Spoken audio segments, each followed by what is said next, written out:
All the history I took in school seems like a pile of dust next to what I saw today. I mean, I walked on the Great Wall of China. I was in an emperor's tomb, over 500 years buried in the ground. The emperor, not me. Lao Zhu is amazing. The guy seems to know everything about China. He rattles off information like a computer, complete with quotations from Chinese classical literature and Chairman Mao Zedong, the man who ran China until he died in 1976. And Lao Zhu makes it all interesting. When I told him I was in a military history nut, he told me that his father had been a soldier who fought in the Red Army, and when he was 17 and died fighting the war against the Japanese. Lao Zhu's father had participated in the Long March, one of the greatest feats in military history, where 100,000 communists had retreated 12,500 cliques from the Fujian province in southern China to the west as far as Tibet, then far north to Ya'an, fighting nationalist soldiers and local warlords almost the whole way. By the time Mao Zedong led them into Ya'an, more than a year after the retreat had begun, there were only about 10,000 of them left. Many of the men who run China now, the men high up in the Communist Party, are men who were on the Long March, Lao Zhu told me. They are getting pretty old now, some in their 80s. But they refuse to retire. Lao Zhu practically worships the PLA, the People's Liberation Army, which is what the Red Army has been called since the liberation in 1949. He calls them a true people's army and says that whenever there is a flood or natural disaster, the PLA will be there, helping the people. They don't wear a lot of fancy ribbons and braids and stuff on their uniforms. The only way you can tell an officer is to count the number of pockets on his coat. Officers have 4, enlisted men have 2. By the time we got back to the hotel, it was late afternoon. So Lao Zhu said goodbye to me in the parking lot and went to get his bicycle in the bicycle parking area. There were hundreds of bikes there, and how he found his among all those flying pigeons and phoenixes, almost all of them black, I don't know.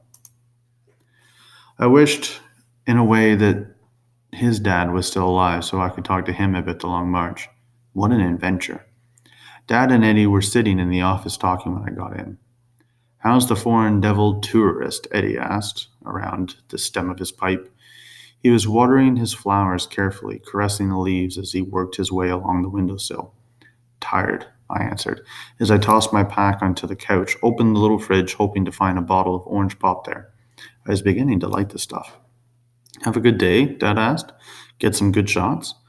I swear my dad sees the entire world through a lens. I plopped down on the couch, heaved a big sigh, and took a long drink. The sweet, icy pop numbed my throat as it went down. "Yeah, I think so, Dad. The wall was great. Fantastic, unbelievable." Dad laughed. "So, what are you saying? Did you like it or not? How about the ping tombs?" "Ming, Dad. The tomb was okay.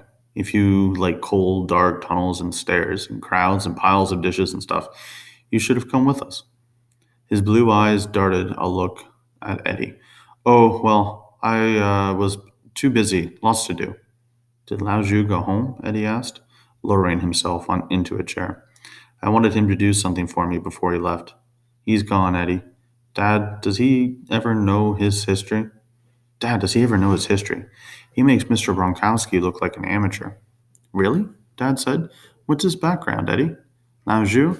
He's a Master of Arts and went to the Beijing University, I think. Wrote a few books, too." "Then what's he doing working for you?" I get in, realizing after I asked that my question probably wasn't too polite. "Because in China, you don't choose where you're going to work, Alex. When Lao Zhu graduated, he was assigned to the foreign ministry. A few years ago, China opened up to foreigners. They put him to work with correspondence because he speaks excellent English and pretty good French." "But that doesn't make any sense. I thought of my school again. He should be teaching history." Eddie nodded. "I agree. I'm sure he does too. But things don't work that way here." "Why doesn't he quit his job and apply for something else that he wants?" "Because you can't do that here, Alex. Chinese don't have the right to choose where they work. Even if they arranged a job teaching at a high school or university, his present work unit would only have to say no, and that would be it." I took another swig of the pop, emptying the bottle. Okay, why can't we just tell him to go to. Why doesn't he just leave here? Do you know about Hu Kao? Eddie asked as he sat down. I shook my head. Dead, Dad said. Yeah, Dad said, never heard of it. Eddie sat back in his armchair, relit his pip. Hu Kao is a sort of a census and a resident card mixed together. Every family has a green residence book. Kids are in the father's book to get your ration coupons. A lot of food here is rationed, like rice, cooking oil, meat, milk, and more. You have to show your Hu Kao. No green book, no coupons. I think I'm beginning to see, Dad said. Yep. If you tell your boss, your leader, they call him or her to stick his job in his ear, and you quit and go to another job, he refuses to transfer your hukao. He can do that? I asked angrily. Your leader has tremendous power over your life, Alex, in lots of things, not just your job. Hukao is also the way that the government controls population movement. For instance, if you live in the country on a farm and you want to move into the city, you can't. The Public Security Bureau won't accept your hukao, so you have to stay where you are. Otherwise, millions of people would move into the cities, which are already overcrowded. I let all this soak in for a minute. I could see a part of the population. There was well over 1 billion people in China, but the stuff about the job sounded stupid to me. Anyway, I said, it's too bad. Lao Zhu is a terrific guy. I really like him. Yeah, Dad said, me too. Eddie smiled a cold smile. Yep, Lao Zhu is the nicest spy you'd ever want to meet. Spy? I almost shouted. What do you mean? Eddie took a big swallow of beer and shifted in his chair. Well, part of Lao Zhu's job is to keep his superiors up to date on our activities. As a matter of fact, he laughed, if one of us sneezes, the party boss says, bless you, or would if she weren't officially an atheist. Come on, Eddie, I complained. Stop talking in riddles. Alex, you know that Lao Zhu's job is to assist me and your dad as an interpreter, right? And you know that he helps us if we want to arrange an interview with someone or dig up background for a story. For instance, tomorrow morning we're going to a city building. You've seen it. It's down past the Friendship Store to do a little piece on the new joint venture between China and another wine industry in France. Well, Lao Zhu made the connections and got approval from the government to set it up. Approval? Why do you need approval? Because it's a government project. Remember, this is a centralized communist state. The government doesn't have to talk to the CBC about its plans to do business with the French grape growers. This isn't Canada, where the government officials are responsible to the citizens because the citizens elected them.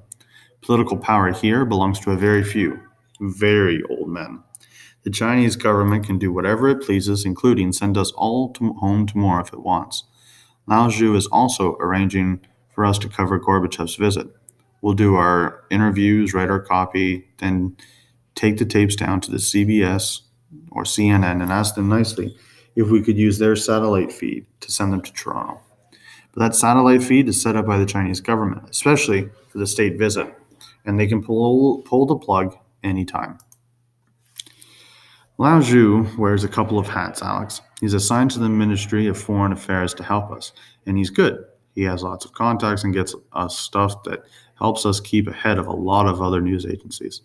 But part of his job is reporting back to his superiors on all of our activities. But what's to report? I mean, you're not doing anything wrong or illegal. What do they care? Eddie took another swallow of beer, then puffed furiously to get his stove going again. They care because we're foreigners. Foreigners are not trusted here or in any country where there is no freedom.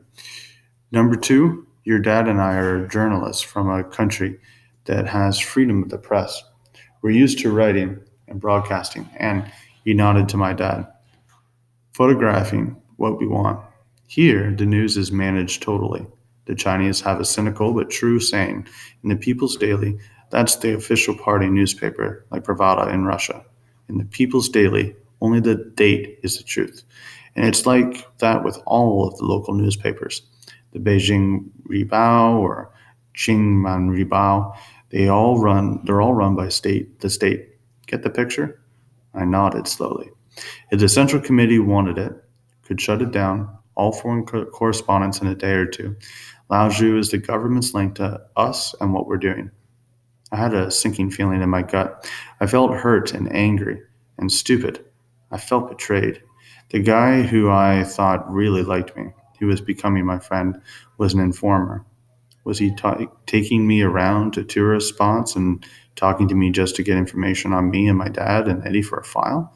And yet at the same time, I was a little bugged at Eddie for telling me. He seemed to enjoy it.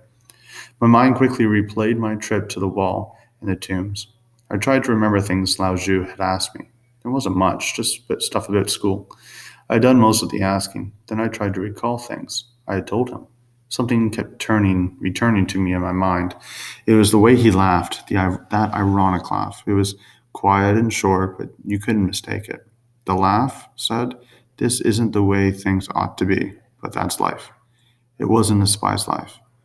But what did I know about spies? Eddie heaved himself out of his chair. His slippers slapped as he padded across the rug and got another beer from the fridge. He poured some into Dad's glass before topping up his own. Try not to be too hard on Lao Zhu, Alex.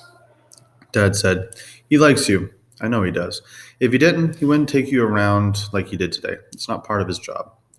As Eddie lowered himself into his chair, he said, "Maybe so, but a part of his job is reporting on us.